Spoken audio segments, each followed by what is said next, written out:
இன்றைய தினம் உங்களுக்கு தெரியும், கார்த்திகை மாதம் 1ஆம் தேதி தொடக்கம் ஐயப்ப சுவாமி வழிபாடுகள் மிகச் சிறப்பாக மகரஜோதி மண்டல பூஜை பெருவிழா என்பது மிகச் சிறப்பாக நடைபெற்று வருகின்றது.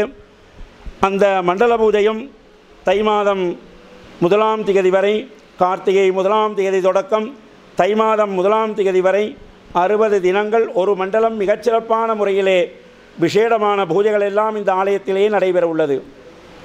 அதாவது எதிர்வரும் 25ஆம் தேதி எதிர்வரும் வெள்ளிக்கிழமை வருஷாபிஷேக பெருவிழா நடைபெற உள்ளது.